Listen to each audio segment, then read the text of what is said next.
Kumusta mga kasaliksik? Maniniwala ka ba kung sabihin ko sa'yo na mayroong mga nilalang sa ating planeta na kung sakaling madikit o lumapit sa'yo ay maaaring maging dahilan ng iyong kamatayan? Kaya mula sa pinakamalaking alimango sa mundo hanggang sa insektong unti-unting papatay sa'yo ay pag-usapan natin ang 10 pinakamapanganib na hayop na hindi mo gugustuhin hawakan. Kaya kung handa ka nang makilala sila ay simulan na natin. Number 10, coconut crab. Alam mo ba na mayroong isang uri ng alimango na kaysa ikaw ang humuli ay maaaring siya pa ang humuli sa'yo? Ang alimango na ito ay ang tinatawag na coconut crab na kasalukuyang may hawak sa titulo sa pagiging pinakamalaking alimango sa buong mundo.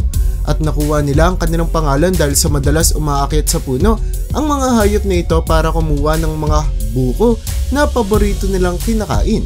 Kung saan ang kanilang dambuhalang mga sipit ay kanilang ginagamit para mabilis na buksan ang mga prutas na ito. Nagpapakita lamang kung gaano kalakas ang kanilang mga sipit at kung gaano kadelikado ang paglapit sa mga ito. Maliban sa pagkuha ng mga buko, ay umaakyat rin ng mga puno ang coconut crab para humuli at umatake ng mga ibon na nagpapakita lamang kung gaano sila kaagresibo, kung kaya't mainam na lamang talaga na lumayo tayo sa hayop na ito. Number 9, blue ring octopus. Kung sakaling mabibisita ka sa dagat, lalo na tag-init na naman, ay mainam na maging alisto at alerto ka patungkol sa mga nilalang na iyong nakakasalamuha dahil maaaring ang ilan sa mga ito ang maging dahilan ng iyong kamatayan. Kung saan ang isa sa mga pinakadapat mong pagkaingatang nilalang ay ang tinatawag na blue ring octopus na nakuha ang kanyang pangalan dahil sa mga tila ba asul na mga polka dots sa kanyang balat na maaari raw kumuha ng ating atensyon para lapitan natin ang hayop na ito. Ayon sa mga eksperto ay maaaring maging isa sa pinakamalaking pagkakamali na magawa natin sa ating buhay. Dulot na sadyang makamandag ang hayop na ito na kayang patayin ang kanilang biktima sa loob lamang ng ilang minuto. Kung kaya't kahit pa mayroong lunas para sa kamandag ng pugitang ito, ay bihira na lamang ang naililigtas at nabibigyang lunas dahil sa mabilis na namamatay ang mga taong minalas na nadikitan nito. Number 8, cone snail. Kagaya ng blue ring octopus ay sadyang mapanganib rin na nilalang sa dagat ang hayop na ito na kung tawagin ay cone snail. Nasa unang tingin ay akalain mong isang ordinaryong suso lamang, pero dapat mong malaman na mayroong para bang injection ng hayop na ito na ginagamit nila para tila babarilin ang kanilang biktima ng nakalalasong tinik na sa sobrang lakas ay kayang pumatay ng tao. Kumpara naman sa mga blue ring octopus ay mas matagal kumalat sa katawan ng biktima ang kamandag ng hayop na ito, kung kaya't mas mataas ang tsansa nila na madala sa ospital para mabigyang lunas. Ngunit hindi pa rin ito dahilan para hindi na natin sila layuan pa.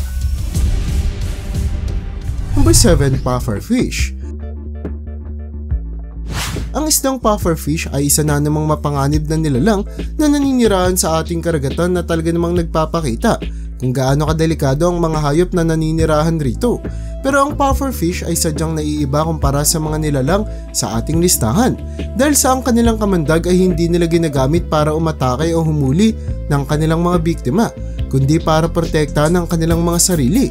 Kung saan sa tuwing nararamdaman ng hayop na ito na nasa panganib sila ay lumulobo at lumalapad ang kanilang pangangatawan na naging dahilan para tumayo rin ang mga tinik sa kanilang balat na matapos madikit sa isang minalas na nilalang ay magiging dahilan para sila ay maparalisa at mahirapang huminga. Dahil rito ay talaga namang hindi na natin may itatanggi pa na sadyang mapanganib ang hayop na pufferfish, kung kaya talaga namang nakakagulat isipin na nagawa pa silang kainin ng mga residente ng bansang Japan na nag-iisang bansa sa ating planeta na mapagkakatiwala ang mag-handle at magluto ng nakamamatay na isdang ito. Number 6, scorpions. Hindi na talaga may tatanggi pa ng kahit na sino sa atin na sa dinami-rami ng mga nilalang sa ating planeta ay ang mga scorpion ang isa sa pinaka hindi gugustuhing lapitan ng kahit na sino. Dulot na maliban sa pagkakaroon ng sipit na maaari nilang gamitin para umatake, ay meron ding stinger ang hayop na ito na kaya nilang gamitin para mag-inject ng kanilang kamandag sa kanilang biktima na maaari pang maglagay sa peligro sa buhay ng isang tao. Kadalasang nagtatago sa mga buhangin o di kaya kagubatan ng mga nilalang na ito, na nakakagulat lamang isipin ay unti-unti nang nagiging isang sikat na klase ng hayop na gustong alagaan ng mga tao, kahit pat alam nila na makamandag ang mga ito. Number 5. Tse-tse fly. Ang tse-tse fly isang uri ng langaw na hindi magugustong dumapo sa iyong balat. Sa kadila ng katulad ng ordinaryong mga langaw ay nagdadala rin ng sakit at bakterya ang insektong ito, kung saan ang pinakamadalas nilang ibinibigay sa kanilang mga nadatapuan ay ang tinatawag na sleeping sickness, na nagdudulot ng mga sintomas sa mga nabiktima na tila ba parati silang inaantok, kung saan dahil sa hindi nila iisipin na mayroon na pala silang sakit at kailangan lamang nila itong ipahinga, ay maaari ito ang maging dahilan para mamatay sila. Number 4. Ahas. Sa dinami-rami ng mga nilalang sa ating listahan ay panigurado ako na ang mga ahas ang isa sa pinakakinatatakutan. Sa kadila ng kadalasang mayroong kamandag ang mga hayop na ito na mataas ang posibilidad na makapagdulot ng peligro sa mga minalas na kanilang matuklaw, dahil sa kaya ring sumuot ng mga ahas kahit pa sa mga maliliit na butas at espasyo ay madalas hindi natin namamalayan na malapit na pala sila sa atin, kung kaya't dapat lamang talaga na lagi tayong alisto at alerto pagdating sa ating paligid, lalo na't kung naninirahan tayo malapit sa mga teritoryong madalas nakikitaan ng mga mapapanganib na hayop na ito. Number 3. Mosquito. Sigurado ako na sa lahat ng nilalang sa ating listahan ay ang mga mosquito o lamok ang isa sa pinaka hindi magugustong lapitan o ng kahit na sino pa, at ito ay dahil sa sakit na maaaring dinadala ng maliit na insektong ito, kagaya na lamang ng dengue at malaria na hindi may tatangging kumitil na ng buhay ng napakaraming mga tao. Sadyang nakakagulat na kahit pang mga maliliit na mga nilalang na kasing laki lamang ng ating mga kuko ay mayroong kakayanan na kumitil ng buhay ng libo-libo hanggang milyong-milyong pangang mga tao. Number 2. Elepante. Hindi na bago sa ating kaalaman na ang mga elepante ang isa sa pinakamabait at maamong hayop sa buong mundo, pero alam mo ba na peke lamang ang kaisipang ito?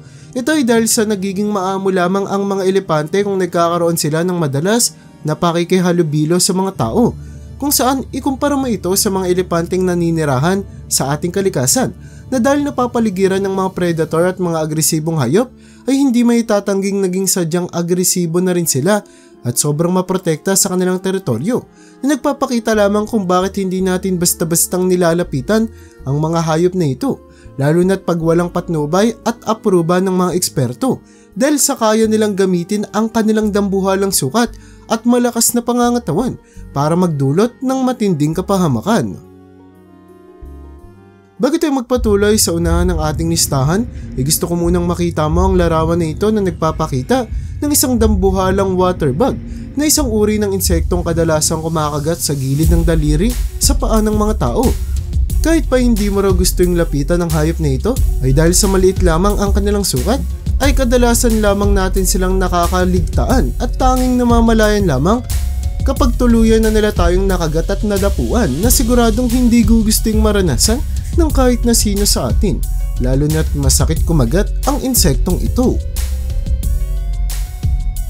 Number 1. Bubuyog. Maniniwala ka ba kung sabihin ko sa iyo na ang mga bubuyog ay mayroong kakayanang pumatay at kumitil ng buhay kahit pa ng mga tao? Ayon sa pag-aaral ng mga eksperto ay kinakailangan ng lagpas 1,000 pag-atake mula sa mga insektong ito para malagay sa peligro ang buhay ng isang tao, na talaga namang iisipin ng kahit na sino na imposibleng magkatotoo. Pero dapat mong malaman na parating magkasama at magkakagrupo ang mga bubuyog na handang protektahan ang kanilang teritoryo, kung kaya't kung sakaling sila ay maging agresibo ay paniguradong hindi nila tatantanan ang kanilang biktima, dahil sa meron na ring mga kaso ng namatay na tao matapos maatake ng mga insektong ito, ay makikita na lamang natin kung bakit hindi tayo basta-basta pumasok sa kanilang teritoryo. At yan ang bumabuo para sa listahan natin sa video na ito. Talaga namang napakaraming mga nilalang ang naninirahan sa ating planeta, kung kaya't hindi na tayo dapat magulat pa kung ang ilan sa mga ito ay sadyang mapanganib at delikado na maaaring maging dahilan pa para kayanin nilang magdulot ng kapahamakan o pumatay pa ng napakaraming mga tao. Kaya para sa iyo, alin sa mga nilalang na ito ang sa tingin mong pinaka dapat layuan sa lahat? I-comment mo naman yan sa baba at hanggang dito na lang muna ang aking bahagi.